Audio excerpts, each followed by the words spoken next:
Thank you.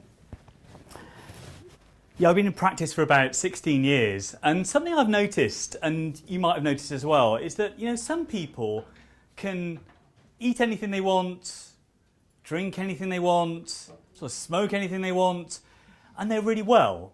Have you noticed that? It's annoying, isn't it? Those people are annoying. Because they can do all those things, and it seems like, oh, they seem all right, don't they? They seem okay. And there's other people, they have to sort of eat, you know, raw, organic, prepared by virgins in the Himalayas. You sort of mean, and even then they're not well. You know what I mean? They're sort of just only just okay. And I was really interested in this when I was growing up. And at the age of 13, it's a little bit of an unusual thing to get into.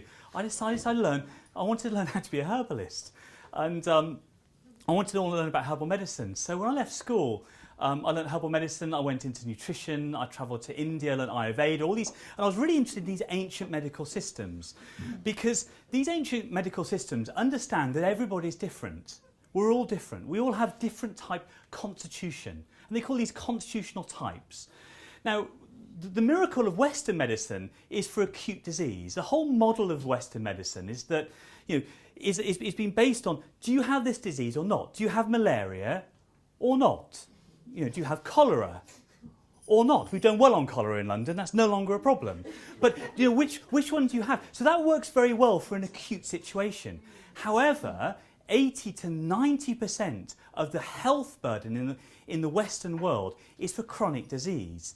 And chronic disease doesn't respond in the same way to giving a drug for a single disease, because most people that I see no longer just have one problem. They have maybe diabetes and high blood pressure, and they have asthma, and they have insomnia, and they have eczema, and they have fatigue. What happens if you give a drug for every single problem you have? And that's where we are now with Western medicine. Fantastic for acute problems, but what about these complex chronic diseases? And it used to be that chronic disease used to affect our grandparents, like, for example, type 2 diabetes. It used to be called adult onset diabetes. It would affect our grandparents. They've had to rename it, because over the last 30 years, it's not our grandparents getting this, it's the children. Children are getting type 2 diabetes. You've got children in America at 7, 8, 9, 10 years old having heart attacks. You know, we've got a huge health crisis looming. Now, there's some statistics saying that by 2020, 20 million people in the world will die of acute disease. However, 50 million people in the world will be dying of chronic diseases. So what's going on? Why is it that it's no longer our grandparents suffering from arthritis and these kinds of chronic suffering diseases? It's our children, because I believe it's our environment. Our environment is changing. The type of exposure we have is changing, and has changed over the last few years. An example of this is some parents brought their little girl to come see me. She was 7 years old. The reason they brought her to my clinic was that she started to menstruate at 7 years old. And this isn't unusual. Her paediatrician said, there's nothing medically wrong with you apart from your starting puberty at 7 years old. Now, it used to be in the 19th century that on average a girl would start menstruating at 15. And now it's gone down to 12. And we've got these children at 7 years old beginning to menstruate. And I run all kinds of blood tests in the clinic and try to determine, you know, what environmental burden are we carrying? And we carry this in our body. And it's called bioaccumulation. And all kinds of different toxins like heavy metals and mercury and plastics and pesticides. And every single day I get results back showing that we are carrying these kinds of toxins in our system. So this little girl was contaminated with something called bisphenol A, BPA. Now BPA is actually a hormone. It's an estrogen mimicker, so it acts like estrogen in the body. Now some bright spark in the 1940s discovered that if you add this to plastic, it makes plastic hard. Yes, it's a hormone, it acts like a hormone, but it makes plastic hard. So they started to add it to babies' bottles. It was the standard additive to babies' bottles to make them robust. But of course what's happening is these chemicals are bioaccumulating. Now the sad irony is that the kinds of foods we're encouraged to avoid are the very foods that protect us from toxins such as fat. You know, over the last 20, 30 years, we've been told we need to stop eating saturated fat, particularly things like butter and ghee and coconut oil and these kinds of things. But these very foods are what helps to protect us from these environmental toxins. So one of my prescriptions in the clinic is to get people to eat butter. I know it sounds radical. You know, I want you to eat 3 tablespoons of butter a day. That's actually one of the prescriptions because these things are really important. You know, for example, we make hormones from fat. So if we're not eating the right kinds of fat, I'm not talking about deep fried Mars bars kind of fat, you know what I mean? I'm talking about, you know, butter. But we need to start eating real food. Now, it's a radical thing to eat food. But when I do conferences, I'm like, the first thing I say, well, let's talk about food, but we need to eat food. And people are like, what do you mean by food? You know, well, the thing is, a lot of what we're told to eat, I don't believe is food. You know, if you can't eat it at home, if you can't prepare it, I don't believe we should eat it. So, you know, imagine going home and going, oh, tonight, what am I going to make tonight? I'm going to make some margarine. You can't do it, can you? You can't make margarine at home. You know, these are things that are going into our bodies that isn't even food.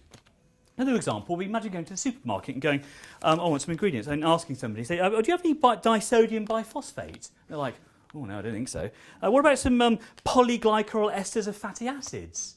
And they'll be like, well, no, we don't sell that kind of stuff here.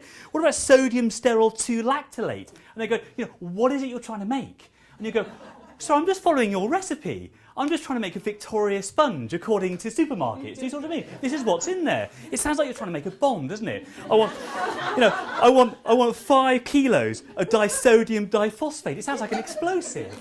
You know, I don't believe this is food. So what's happening? We're consuming stuff that isn't even food, and this is creating systems. It means that we're no longer robust. I see grandparents who are fitter and healthier than sometimes their grandchildren. They have more energy because they were brought up on real food. They're brought up on everything was organic. It wasn't if they weren't on organic food. They went through the war. They went through all that austerity of calorific restriction. And what's happening now, we're seeing children with chronic fatigue. Kids are tired. You know, why is it? Because they're not eating food and they've been contaminated by these substances. So this little girl, so after I identified a toxin, we went through a process of detoxification. The parents are completely on board. And what happened? She stopped menstruating. It stopped. It froze the situation it is. It's now a few years older. She's now 10 years old. She's like any other little girl. She just wants a pony, basically. She nags her parents for a pony all the time. She's a normal little girl. But I'm seeing this happen all the time in my clinic, this constant onset of disease. And what's happened is that our food has changed. The minerals in the soil has depleted. So there are studies that's been done over the last 60 years of analysing, for example, the common carrot. You know, what kind of minerals and vitamins are in a carrot? And when I wrote my first book, I was looking at the data, and what's happened? You know, calcium content of an average carrot has gone down 40%, magnesium has gone down 35%. All of these minerals and vitamins have gone down. So we need to consume more in order to get the nutrients we need. So what I mean, we're designed to have a certain type of nutrient. So if we're not eating really, really top quality, nutrient-dense organic food, then we're not getting what we need in order for our body to be healthy.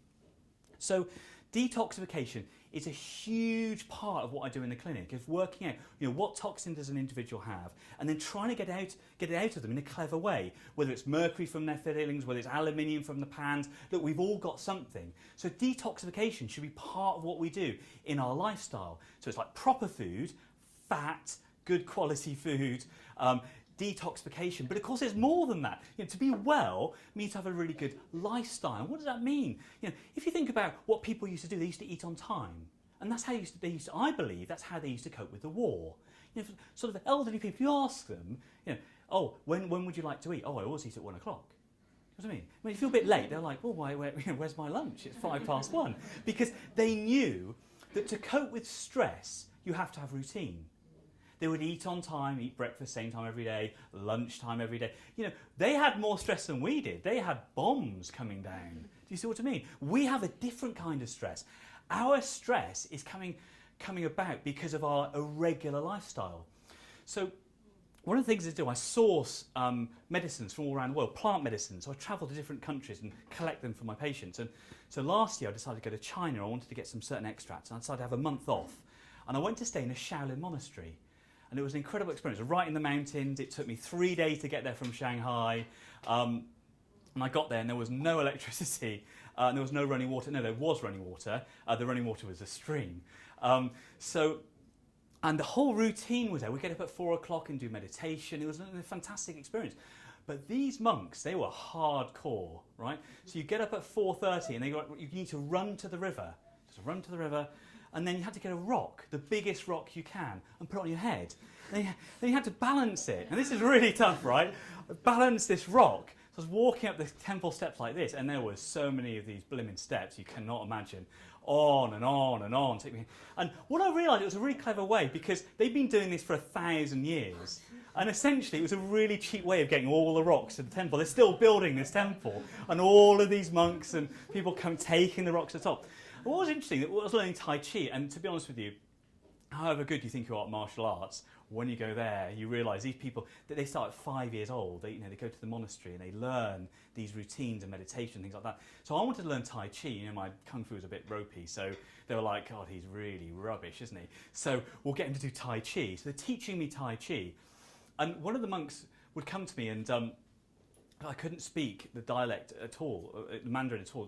So he was doing these movements, and then so I'd be practicing it, trying to get into my Zen, and ever so often he'd slap me on the back of the head. I'm like, what's going on? What's he doing? So then I kind of like, well, maybe it's some kind of thing I don't know about. I'll kind of pretend it won't happen. Yeah, you don't get that in Hampstead, do you, when you do Tai Chi on a Sunday morning? So every time I'm back, slap again. I'd be like, what's going on? Anyway, I asked somebody who knew a bit of English. He's saying, I said, is he like really angry with me? Because he looks angry, like that. And what are you saying? And he said, he's saying relax. And of course, for my Western mind, what he's telling me, he's hitting me to tell me to relax. But the paradox is, they take relaxation really seriously. Do you know what I mean? It's really important that when you do these things that you relax. It was an incredible experience. I wouldn't recommend it to everybody. I had a month of that. I tell you what, little bowls of food 3 times a day. I lost so much weight, and I was like, I want to go home and have some ice cream or something. Really fantastic. So what I've seen over the years is that we all have a huge capacity to be well. We have a huge capacity to be well. Our body will do anything. I don't believe all these diseases, like autoimmune diseases, all these complex diseases, are the body attacking itself for no reason. The body's attacking itself because there's substances in there that shouldn't be there. And once we start getting rid of this toxic load, our body can kick in. But in order for that to happen, we need to have good food, we need to have some kind of routine, and we need to be able to detoxify regularly so our body can do the miracles that it can do. And I see it every day in the clinic. There's always a way with health, but we have to take quite radical steps because our environment that we're in is no longer natural. So thank you very much. Thank you. Thank you.